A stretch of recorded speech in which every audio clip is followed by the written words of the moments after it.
C'est maintenant une joie pour moi de vous apporter cette prédication. C'est toujours quelque chose d'important qu'on a de la part du Seigneur à apporter. Je vous invite à lire avec moi un texte qui se trouve dans Romains 15. Nous lirons les 13 premiers versets. Nous qui sommes forts, nous devons supporter les faiblesses de ceux qui ne le sont pas et ne pas chercher ce qui nous plaît. Que chacun de nous plaise au prochain pour ce qui est bon, en vue de l'édification. Car le Christ n'a pas cherché ce qui lui plaisait, mais selon qu'il est écrit, les outrages de ceux qui t'outragent sont tombés sur moi. Or, tout ce qui a été écrit d'avance l'a été pour notre instruction, afin que par la patience et par la consolation que donnent les Écritures, nous possédions l'espérance. Que le Dieu de la patience et de la consolation vous donne d'avoir une même pensée les uns à l'égard des autres, selon le Christ Jésus, afin que d'un commun accord, d'une seule voix, vous glorifiez le Dieu et Père de notre Seigneur Jésus-Christ. Faites-vous mutuellement bon accueil. Faites-vous mutuellement bon accueil, comme Christ vous a accueillis pour la gloire de Dieu. Je dis en effet que Christ est devenu serviteur des circoncis pour prouver la véracité de Dieu en confirmant les promesses faites au Père. Tandis que les païens glorifient Dieu pour sa miséricorde, selon qu'il est écrit « C'est pourquoi je te confesserai parmi les nations, je chanterai en l'honneur de ton nom. » Il est dit encore « Nations, réjouissez-vous avec son peuple. » Et encore, louez le Seigneur, vous toutes les nations, et que tous les peuples le louent. Ésaïe dit aussi, il paraîtra, le rejeton d'Isaïe, celui qui se lèvera pour commander aux nations. Les nations espéreront en lui. Que le Dieu de l'espérance vous remplisse de toute joie et de toute paix dans la foi, pour que vous abondiez en espérance par la puissance du Saint-Esprit. Je vous invite à la prière. Seigneur, merci pour ta parole. Ta parole est la vérité. Elle nous instruit chaque jour de notre vie, chaque fois que nous l'ouvrons, chaque fois que nous la lisons. Merci pour la puissance de ta parole. Qu'aujourd'hui encore elle puisse pénétrer dans nos cœurs, dans nos âmes, pour que nous puissions la mettre en pratique tout au long de cette semaine qui vient. C'est ce que nous te demandons au nom de Jésus. Amen. Paul traite ici, dans ce chapitre, de la relation entre frères et sœurs en Christ. Et c'est un sujet et un thème important. Et cela dans un but bien précis, celui de glorifier Christ par sa façon d'être et sa façon de vivre. Comment sommes-nous dans nos relations les uns avec les autres ? Paul dépasse ici le cadre des tensions qui peuvent exister, il y en a dans toutes les communautés, entre croyants, forts ou faibles, afin que la vie de l'Église soit vécue comme une certaine harmonie et que cela concorde avec ce que Dieu veut pour nous. Vivre en paix, chacun les uns avec les autres. Est-ce que tout le monde n'a pas envie de ça ? Vivre en paix, les uns avec les autres, afin que ce verset 13 se réalise dans nos vies, que le Dieu de l'espérance vous remplisse de toute joie et de toute paix dans la foi. C'est tout un programme. Mais Paul élargit ici son propos en énonçant une série de principes élémentaires qui gardent encore aujourd'hui toute son importance, toute sa force. Et je dirais d'autant plus dans les temps que nous vivons, cela prend encore une dimension supplémentaire. J'en citerai 3. Le premier, c'est se détourner de notre égoïsme. Le deuxième, vivre dans l'unité. Et le troisième, accueillir l'autre dans sa différence, car chacun a une dette d'amour vis-à-vis de l'autre. Tout d'abord, le premier point, se détourner de notre égoïsme. Verset 2, je voudrais le relire. Que chacun de nous plaise au prochain pour ce qui est bon en vue de l'édification. Donc cela nous invite à nous tourner vers les autres. Et pour cela, il faut creuser, il faut chercher, il faut partager, il faut parler pour se comprendre. Les préjugés que nous pouvons avoir, et qui n'en a pas des préjugés, peuvent alors se dissiper. Apprenons à mieux connaître l'autre, plaire au prochain, faire plaisir à l'autre en vue de l'édification. Et l'édification, c'est quoi? C'est une construction. On est en plein travaux de reconstruction, de rénovation. L'édification, c'est ça. C'est une création. C'est une construction. Réalisons-nous que chacun ici, présent ce matin, est une pierre pour l'édifice. Parce que nous réalisons que nous sommes cette pierre qui va aider chacun à construire cet édifice pour la gloire de Dieu, pour l'Église. Et l'Église n'est pas un bâtiment. Bien sûr, on se réunit dans cette Église, dans ce bâtiment. Mais l'Église, c'est les gens. Et c'est ça notre pierre pour édifier chacun. La définition de l'édification, c'est une action d'exercer une influence morale et spirituelle salutaire par l'exemple ou la parole. Faire les choses pour l'édification du prochain. Sommes-nous dans ce schéma? Je ne vous cache pas que j'ai été interpellé en préparant cette prédication parce que ça remue des tas de souvenirs, des tas d'expériences de vie, de communauté. Comment faire plaisir à mon frère, à ma sœur? Je crois que c'est à la portée de tous. Si on creuse un petit peu, si on réfléchit, il y a des choses toutes simples. Un petit coup de fil, un texto, une visite, une marque d'affection, simplement dire « tu sais, je vais prier pour toi ». Que faire cette semaine pour quelqu'un de la communauté? Je voudrais rappeler aussi la définition de l'égoïsme. C'est un attachement excessif à soi-même qui fait que l'on recherche exclusivement son plaisir. Ça, c'est à l'opposé de ce que Dieu veut pour nous. Plaise au prochain, au verset 2, que chacun plaise au prochain en vue de l'édification, en vue de progresser dans sa foi. Et le résultat, c'est que cela se fait sentir pour chacun. Pour la personne qui est aimée, qui est remarquée, qui est considérée, qui est approuvée, appréciée par le Seigneur. Cela a fait avancer chacun et nous aide à être plus proches de ce que le Seigneur veut pour chacun de nous. Que notre égoïsme n'occulte pas l'ouverture aux autres. Essayons d'y penser pour cette semaine, de faire la part des choses. Il y a notre vie, il y a notre famille, il y a nos enfants, il y a l'Église. Quelle est la part de notre égoïsme que nous pouvons laisser tomber? Vivre dans l'unité. Je voudrais relire, c'est le deuxième point, le verset 5, que le Dieu de la patience et de la consolation vous donne d'avoir une même pensée les uns à l'égard des autres, selon le Christ Jésus. Une même pensée. Et ça, c'est pas évident. C'est même très compliqué d'avoir une même pensée. Patience et consolation. C'est tout un programme. Vivre dans l'unité avec nos différences d'opinion, mais avec une base commune de la foi en Christ, en ayant ensemble le même but, glorifier notre Seigneur. Que Dieu puisse être proclamé dans notre communauté et dans notre environnement. Le texte nous rappelle que nous avons un Dieu patient, que le Dieu de la patience et de la consolation. Et quelle patience il a besoin vis-à-vis de nous, très souvent. Quelle patience il a besoin. Nous qui chutons, nous qui tombons, on a tous les dimanches ce moment de confession où on se place devant le Seigneur. Quelle patience Dieu a avec nous. C'est ce qui nous manque parfois le plus, en tout cas moi.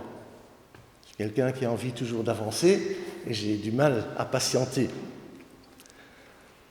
C'est ce qui nous manque dans notre relation avec les autres. Nous n'avons pas toujours la même logique. Il y a déjà les différences entre les hommes et les femmes. Je ne sais pas si vous avez lu ce livre qui s'intitule Mars et Vénus, où il y a une pièce de théâtre aussi qui est extraordinaire.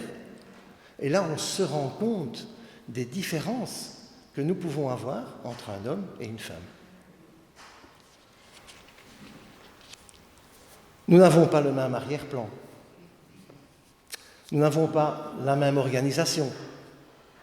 Certains sont lents à la détente, d'autres trop rapides, pas assez diplomates, trop brutaux dans les réactions. Qu'est-ce qui se passe vis-à-vis des autres? Et nous devons accepter ces différences d'opinion. Nous sommes tous différents. Quand nos 3 enfants étaient encore à la maison, on avait toujours beaucoup de monde et beaucoup de relations, donc souvent on parlait des uns et des autres, voir ce qu'on pouvait faire, et Betty trouvait souvent des circonstances atténuantes. À un tel ou un tel, ben, tu comprends son arrière-plan, il n'a pas eu de papa, il n'a pas eu de maman, etc. Et les enfants disaient à chaque fois, « Oh, toi, maman, avec tes circonstances atténuantes !» Et c'est vrai qu'il en faut. Et le Seigneur a vis-à-vis de nous beaucoup de circonstances atténuantes. Beaucoup de circonstances atténuantes. Quelle est l'histoire de chacun? Souvent, nous ne la connaissons pas. La patience est fondamentale pour laisser la place à la compassion et pour donner le temps d'apprendre à connaître les personnes qui nous entourent. Ayons de la patience pour apprendre à connaître les autres, pour que nous ayons cette compassion. L'étymologie du mot patience vient d'un mot latin qui est patientia, qui a un très large spectre. C'est supporter, endurer, être courageux. C'est une aptitude à persévérer dans une activité, un travail de longue haleine sans se décourager. Est-ce que ce n'est pas la vie? La vie est faite de patience. On a besoin de patience toute la vie. C'est un travail de longue haleine. Et les relations entre frères et sœurs en Christ, c'est un travail de longue haleine. Sans se décourager. C'est aussi une aptitude à ne pas s'énerver des difficultés, à supporter les autres. Et ça, c'est parfois aussi compliqué. La patience aide à ne pas se décourager, parce qu'on dit toujours « attendons, ça ira mieux après ». Les défaillances, les erreurs, tout ça, c'est des choses qui nous font perdre parfois patience. Il nous faut être consolés lorsque notre patience est soumise à rude épreuve.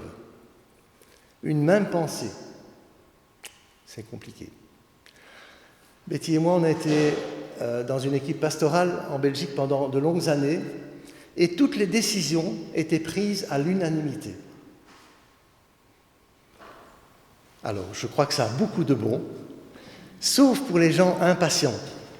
Parce que quand il y a une proposition de quelque chose de nouvelle à faire, il faut attendre que chacun arrive à la même conclusion. Et lorsqu'on y arrive, parfois après des mois, c'était difficile pour moi parfois d'attendre avant de démarrer quelque chose, quand on y arrive, eh bien, on se rend compte que là, le Saint-Esprit a vraiment œuvré pour avoir une même pensée, pour arriver à ce but. Dieu de la patience et de la consolation. Que nous puissions aussi, tout au long de la semaine, penser à ça. Dieu est patient envers nous, ayons de la patience vis-à-vis des autres. Je termine juste ce point en lisant quelques versets dans Philippiens 2. Paul dit ceci, « Mettez le comble à ma joie afin d'avoir une même pensée. Ayez un même amour, une même âme, une seule pensée. Ne faites rien par rivalité ou par vaine gloire, mais dans l'humilité, estimez les autres supérieurs à vous-même. Que chacun de vous, au lieu de considérer ses propres intérêts, considère aussi ceux des autres. Ayez en vous la pensée qui était en Jésus-Christ. Le troisième point, c'est accueillir l'autre dans sa différence.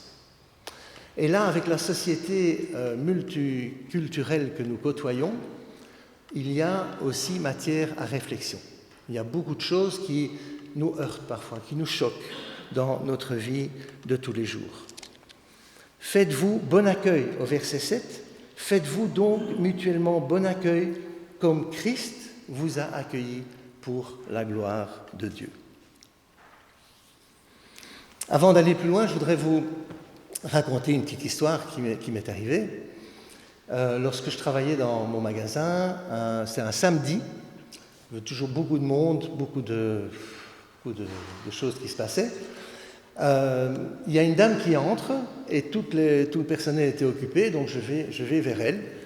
J'avais déjà du mal à la comprendre, c'est une personne étrangère. Et au fur et à mesure qu'elle me posait des questions, je sentais que ma patience n'allait pas tenir. Et bon, elle insiste. Et pour finir, je l'expédie dehors. Je l'envoie hors du magasin. C'était pas du tout moi, parce que en général j'ai de la patience. Mais là, ça m'avait explosé. Je ne pouvais plus la supporter. Je l'ai renvoyée du magasin. Et puis après, j'étais quand même un peu embêté. Il se fait qu'après le samedi, il y a le dimanche. Et que le dimanche matin, ce dimanche-là, j'animais le culte. C'est dans une grande salle, il y avait plusieurs centaines de personnes. Et tout au fond de la salle, une double porte, très grande porte. Et on était au-dessus d'une grande estrade, c'était une église du début 1900. Et 10 minutes après, ou un quart d'heure après, l'avantage quand on était en haut, c'est qu'on voyait les gens entrer, ceux qui étaient en retard. Et 10 minutes ou 15 minutes après, la porte s'ouvre et qui entre dans la salle? La dame que j'ai foutue à la porte la veille.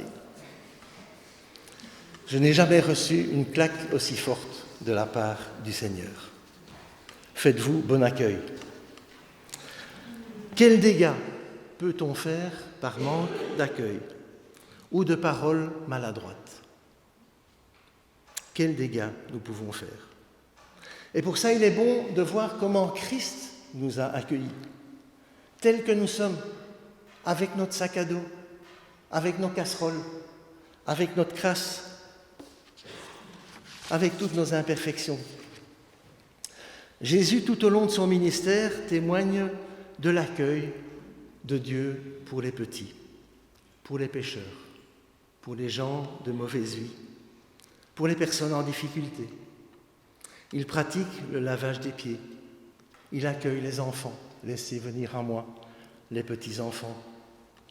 Quand il rencontre une personne, peu importe laquelle, il a une profonde attention, un regard plein d'amour, sans jugement.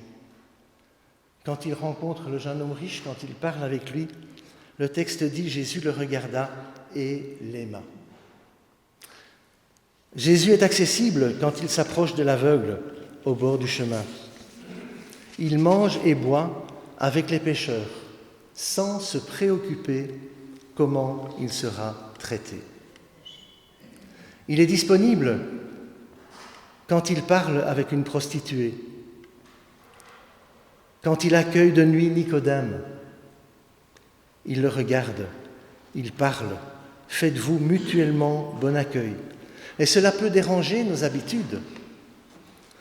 On ne sait pas où ça peut nous mener d'accueillir quelqu'un, d'aider quelqu'un. Accueillir comme le Christ nous a accueillis, c'est toute la question de la place que j'accorde à l'autre dans tout son être et dans ma vie personnelle.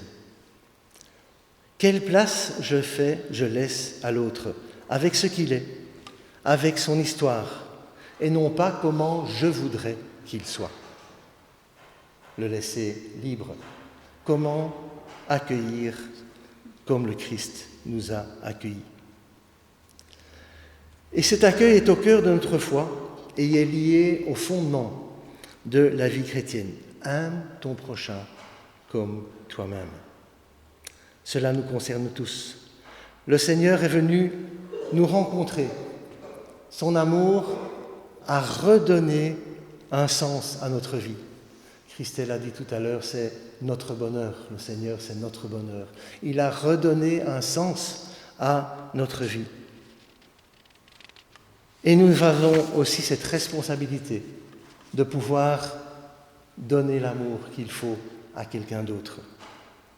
N'avons-nous pas aussi ce rôle pour nos frères et sœurs en Christ ? Accueillir comme Christ demande une grande attention, une proximité, une ouverture au dialogue, de la patience, de la compassion. C'est un accueil qui ne condamne pas.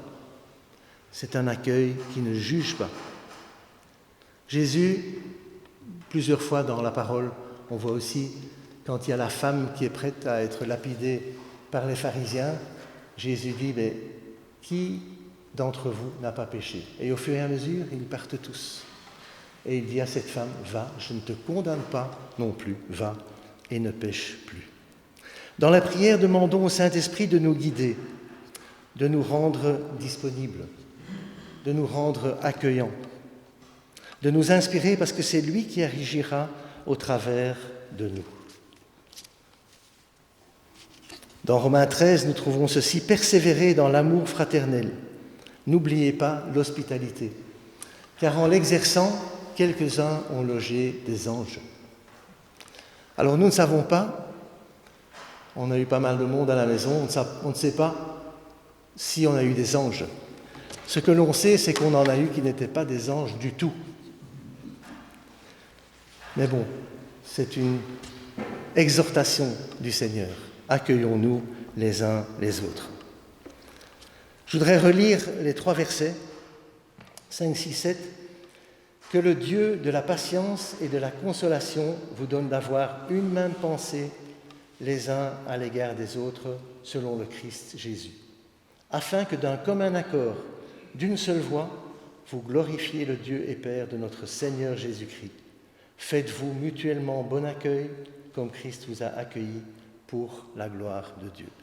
Comment ces exhortations, comment ces prières peuvent-elles enrichir nos propres prières et nos réflexions, ainsi que notre façon d'agir?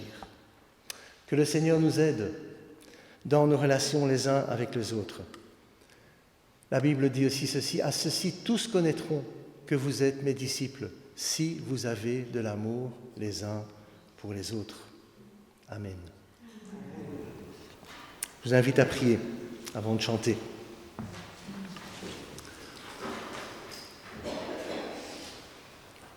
Seigneur, ta parole est une lampe à mes pieds et une lumière sur nos sentiers. Que nous puissions creuser ta parole, que nous puissions méditer ta parole pour la mettre en pratique. Seigneur, merci parce que tu es à nos côtés, tu nous conduis par ton esprit, tu nous aides. Aide-nous aussi à aller vers les autres, à accueillir les autres comme toi tu accueilles chacun. Nous te remercions parce que nous avons cette liberté de venir à toi. Aide-nous dans notre vie de tous les jours, dans nos familles, que nous puissions être un exemple pour ceux qui nous entourent, pour notre environnement, pour nos voisins, pour le milieu où nous travaillons. Seigneur, accorde-nous cette grâce. Nous savons que tu écoutes nos prières, que tu entends nos prières et que tu réponds à nos prières. Au nom de Jésus, Amen. Je vous invite à vous lever, on va chanter ce cantique qui unit, en fait, béni soit le lien qui nous unit en Christ.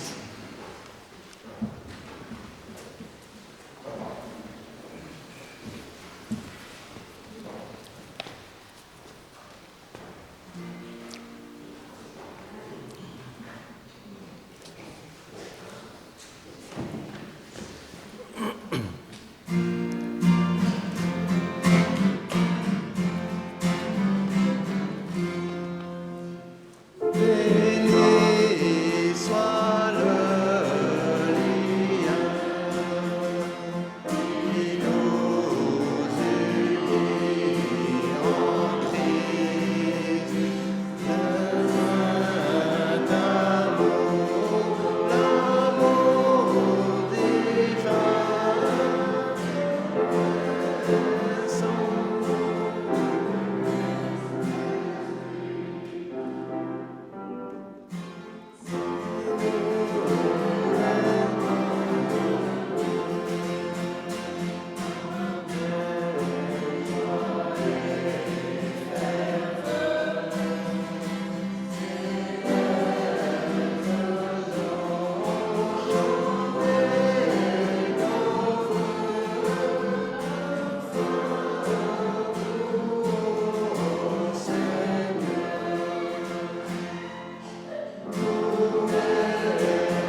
vous invite à rester debout. Je relis en exhortation ce verset 13 de Romains 15. Que le Dieu de l'espérance vous remplisse de toute joie et de toute paix dans la foi, pour que vous abondiez en espérance par la puissance du Saint-Esprit.